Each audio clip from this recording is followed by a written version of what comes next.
कपड़े धोने वाली बहू। शादी के पहले से ही विभा को कपड़े धोने का बड़ा शौक था। कभी नल के नीचे तो कभी तालाब के पास। अरे मेरी नीली वाली लुंगी नहीं दिख रही है। विभा की अम्मा, कहाँ रखी है लुंगी? अरे वो तो विभा ने परसों ही धोकर रखी थी आपकी अलमारी में, देखो वहीं होगी। वो ना मैंने आज धो दी, मुझे लगा कि गंदी हो गई होगी। अरे कैसे गंदी हो गई थी? उसे तो मैंने पहना भी नहीं। हे भगवान, इस लड़की के कपड़े धोने की आदत से परेशान हो गया हूँ मैं। जितना तो घर में राशन नहीं आता, उससे कहीं ज्यादा डिटर्जेंट पाउडर का खर्चा है। इसकी शादी करवा दो, शादी जाए अपने घर में ही करे काम, फिर चाहे घर के कपड़े धोने हो या पूरे गांव के। हाँ ठीक। लड़के वाले आ जाते हैं। लड़की मुझे अच्छी लगी। होने वाली सास कहती है, बेटी अगर कुछ पूछना है तो पूछ लो। वैसे तो हमारी लड़की बहुत ही शर्मीली है, जो बोल दो वो मान लेती है, इसे क्या पूछना होगा। अरे कैसी बात कर रही हो माँ, मुझे इन लोगों के घर रहना है, सवाल तो कई है। हाँ हाँ बेटा, पूछ लो ना, क्या पूछना है। आप लोगों के घर कपड़े कौन धोता है? सास का मुंह बन जाता है। देखो, अगर तुम ये कहना चाहती हो कि तुम्हें कपड़े धोने नहीं आते तो सुन लो, कपड़े मैं ही धोती हूँ, लेकिन तुम्हारे आ जाने के बाद मैं रुमाल तक नहीं धोऊंगी। अरे चुप रहना भाग्यवान, बहू बेचारी घर आई नहीं, उसे डराना शुरू कर दिया। वो क्या है ना बिटिया, अभी तक तो ये कल्लू की माँ ही धोती थी, लेकिन अब तुम्हारे पापा तो दहेज में वॉशिंग मशीन देंगे ही। तभी विभा की माँ बोल पड़ती है, सवाल भी पूछा तो क्या। वैसे भाई साहब, मशीन की तो फिर भी कपड़े धोने की कैपेसिटी धोने का बहुत शौक है। ये आप लोगों के क्या, आस पड़ोस गांव मोहल्ले सबके कपड़े धो दे और उफ तक ना करे। बाहर देखा नहीं आपने कितने कपड़े सूख रहे हैं?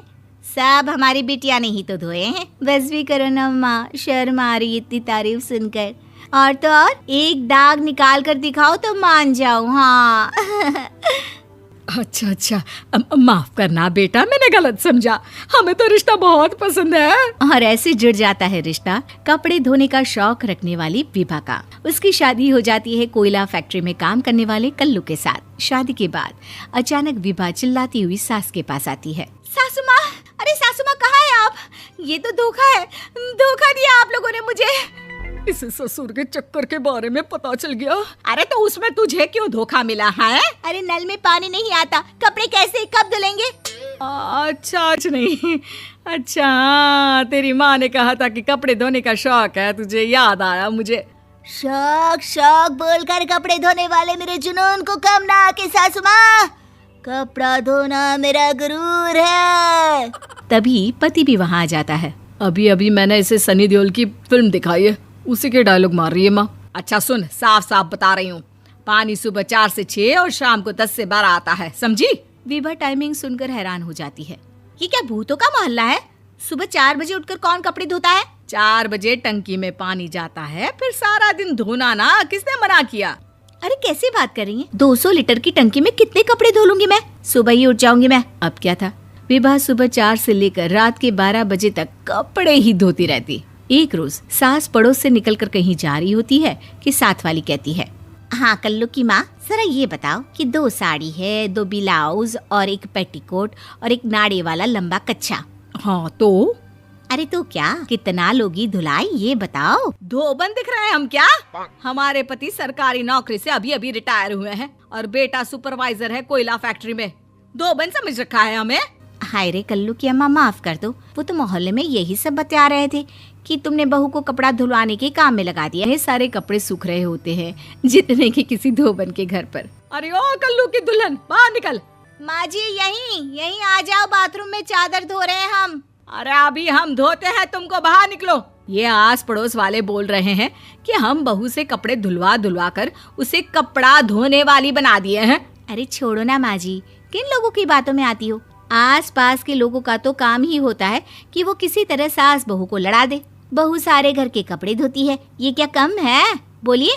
सास को भी लग जाता है कि वो बहू का ये सनकीपन नहीं छुड़वा सकती, इससे अच्छा है कि खुद ही चुप हो जाए। एक रोज सास और बहू मंदिर जाते हैं, जहाँ सास की साड़ी वहाँ खड़ी भीख मांगने वाली से मिलती है। माँ जी क्या बात है, आपकी साड़ी उस भिखारन से कितनी मिल रही है ना? हाँ देखो तो, दोनों की साड़ी मिल रही है। क्या बात है कल्लू की अम्मा, तुम खुद को तो अफसर की बीवी बताती हो और ऐसी सिंपल सी प्लेन साड़ी पहनकर घूमती हो। सिंपल और प्लेन नहीं है ये साड़ी। तो क्या सोने के धागे से फूल बने हैं? कुछ भी सासू माँ, कुछ भी। हाँ, बने थे इस साड़ी में सोने के धागे से फूल। मेरे पति लेकर आए थे मद्रास से स्पेशली मेरे लिए 10,000 की। ताहे भाई साहब इस भिखारन के लिए भी सेम टू सेम साड़ी लेकर आए होंगे 10,000 की। सास उस वक्त कुछ नहीं कहती, लेकिन बहू के साथ घर आती है और अलमारी से एल्बम निकाल कर लाती है। ये साड़ी देख रही है, ये वही साड़ी है जिसे मैंने अभी पहना था। इस साड़ी में ये जो चमकदार फूल दिख रहे हैं ना, ये सोने के धागों से काढ़े गए हैं। लेकिन तू लोकल वॉशिंग मशीन ब्रश से घिस घिस कर सारे फूलों को निकाल कर साड़ी प्लेन कर दी।